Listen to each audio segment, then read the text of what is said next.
All right, peeps, here we go. We left off with ice caps. We're now going to go with glaciers right here. Glaciers reflect sunlight, so they actually decrease global warming. Because what happens is sunlight comes in, they hit the glacier, and it goes boing right up back out into space. The problem is the glaciers start to melt. That's less ice. Same with the ice caps, by the way, that reflect the sunlight, increases global warming. Positive feedback. Um, this also glaciers contribute to drinking water supplies. For Kilimanjaro, which is a great place to grow coffee, and it's like one of the high mountains in Africa. There's a glacier there. It's been decreased by about 80%, I've heard, or even more. Um, and yeah, it's basically that reduces the amount of drinking water you have in that region. Same thing for India and China. A lot of their rivers come from glaciers up in the Himalayas.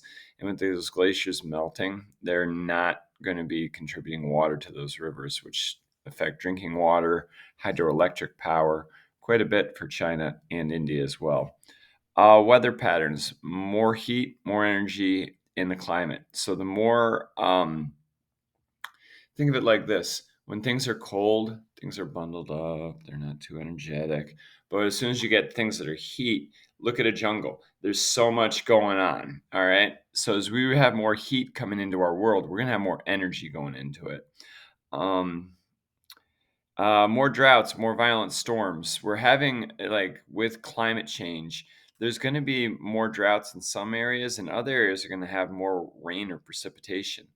We're also having more violent storms. What happens is, like in the case in point with Africa, um, the sun heats up the Sahara during the desert. And now there's more Sahara desert because the desertification is growing, and also the summers are getting longer, getting hotter.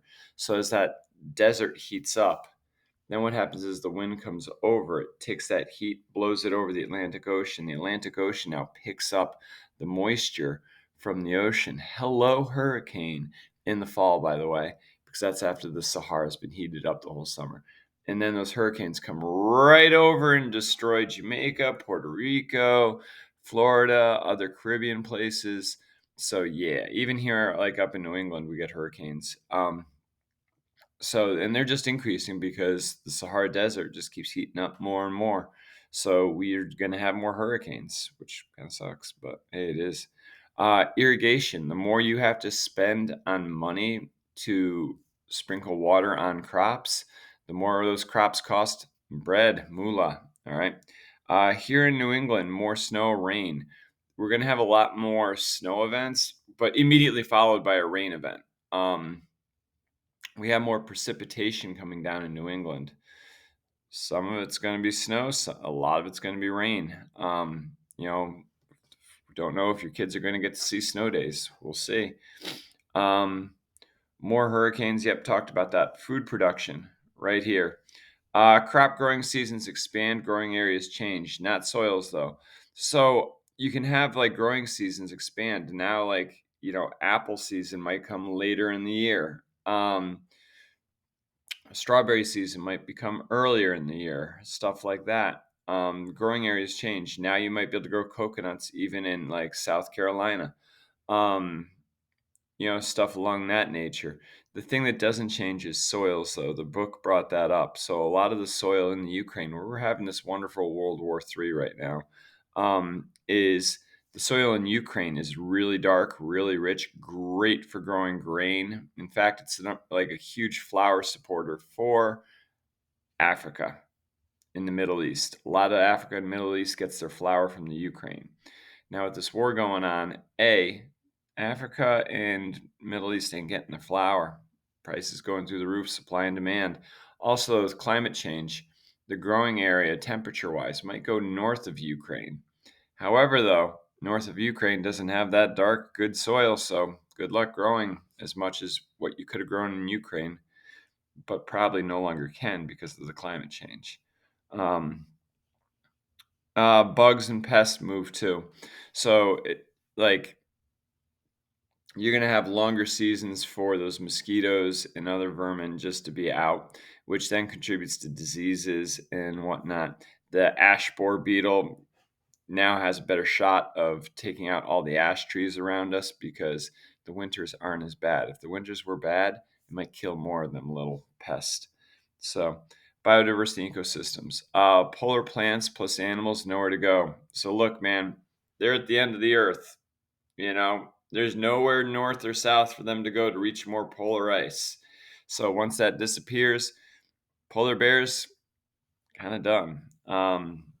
So yeah, we got to like put some stuff in place, hopefully to help that out. Maple syrup earlier in the season. Look, and the thing is with the temperature fluctuations, it starts and stops a lot more, which is not good for maple syrup. You want like cold nights, warm days. When you just get warm nights, warm days, doesn't work.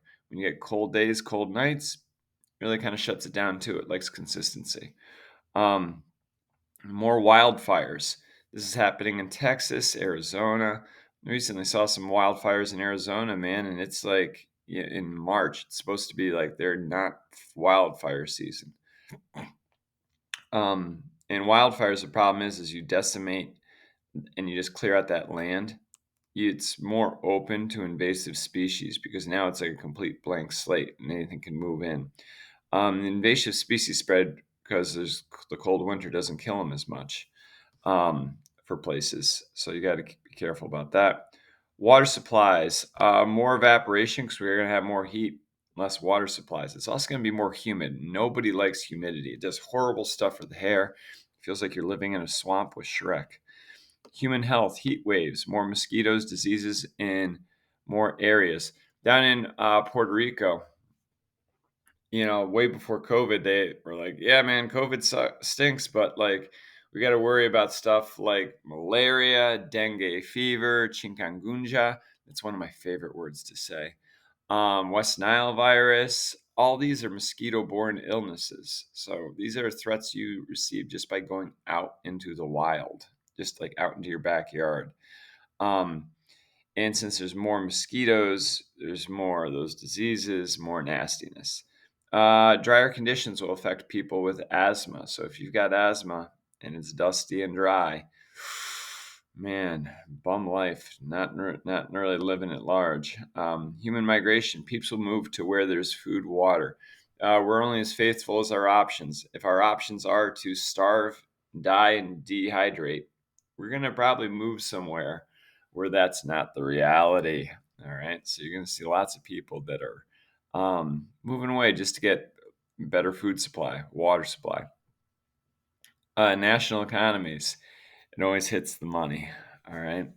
Northwest Passage. That's where the ice is, starting to melt during the summer.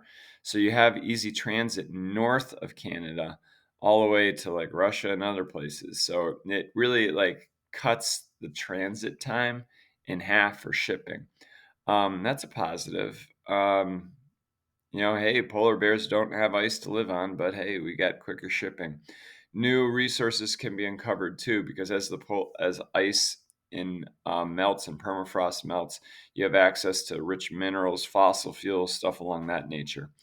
As more of that water melts, you're going to have hydroelectric um, in rivers that normally would be frozen during the winter.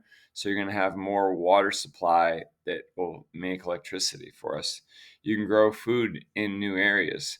All your growing regions are growing north. So, trying to think of like, you might start be able to grow like mangoes in South Carolina or something like that. Like something that used to be like, hey, we grow peaches here. Peaches don't pay like mangoes. Um, uh, Bummer is though you also lose food growing areas. So a lot of places that used to be able to grow things like mangoes, you won't be able to. Maybe it gets too hot. Other areas, will we be able to have maple syrup here in Connecticut with the temperature change? You need cold weather for that. Getting less of that. Africa decreases the food and water supply. Africa is going to see less water going to it. Unfortunately, there's a lot of people in Africa. Also, too, with the heating up, less areas or ability to grow food. Still probably going to have the same amount of people. So, same amount of people, less food, less water. Not a good time. Not equitable. Negative feedback is change that occurs but causes the change to slow down. Positive feedback is change that occurs but causes the change to increase. This is a really horrible way of thinking of this, but this is the way I usually remember it.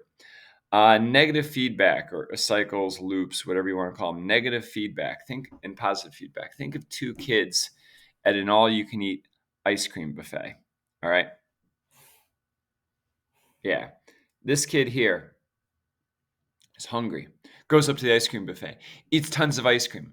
But after a while, his stomach says, hey, man, if you eat more ice cream, you're probably going to. All right. So that's a negative feedback. It's like ice cream's good. I love it. I love it. I eat a ton. And then your stomach starts telling you, yeah, I kind of slow down on that one. All right. And so as a result, you don't eat more ice cream. That right there, negative feedback loop. Positive feedback loop is where you have another fat kid at the ice cream buffet and they start eating ice cream, eating ice cream, eating ice cream, eating ice cream. Unfortunately, though, they're like a glutton and they don't really have a stomach that says stop. So they just keep eating ice cream. More is better, more is better, more is better. All right. And so they never really stop. Same thing with climate change. There's things that will like, global warming. We're going to warm up here, but then there's things that'll be like, and force us to kind of cool down. And then there's other things as we start to warm up. It's more of a positive loop where it's like warmer, warmer, warmer, warmer, warmer, warmer, and it just keeps accelerating. So, speaking of that, this is something I want you to do. Look at page 336, 337 in the book and do the to do. Basically, draw or type out the three feedback cycles from the box. All right, any three that you want, go for it. Global dimming, which is the last thing we're going to talk about, is how we put out like volcanic ash happens. That's what can cause those mini ice ages. Black soot is actually from like when we're burning fossil fuels, but inefficiently. You'll see some D-bags on the highway with like diesel trucks, and they'll be like rolling coal. You can usually tell because these guys have like big diesel trucks, but they usually work as like a grocery store clerk or something, and like not something where you really need that big of a truck. And if you did need a bigger truck like that, it probably wouldn't be an F-350. It would probably be an actual work truck. Anyway, but they hit the exhaust. You see, if it's a diesel engine, you see all this black soot comes out. That's inefficient burning of the fuel. It's basically like you could have gotten more energy out of it, but you didn't. And so that black soot that's coming out, same thing with coal plants, if they're burning it inefficiently, that black soot just means, or even like chimneys too, for like wood burning stoves and stuff. Like if you're seeing like soot come out, that's energy that you could have still got harnessed out of there. That soot though blocks the sunlight. And then like, so here soot comes up. Same thing with sandstorms, by the way, and volcanic ash. The sunlight hits it like a cloud and then reflects back into outer space. So obviously this decreases the solar insolation coming in, and less sunlight coming in hitting the ground. Hey, it's going to cause global cooling, which we did see between the 1960s and the 1990s. It is a temporary thing though, and unfortunately it can kind of hide the effects of global warming. Since 1990, we've kind of seen like, yeah, no more global cooling. That's full on global warming. So, yep, that's what we got, peeps. My best. Good luck.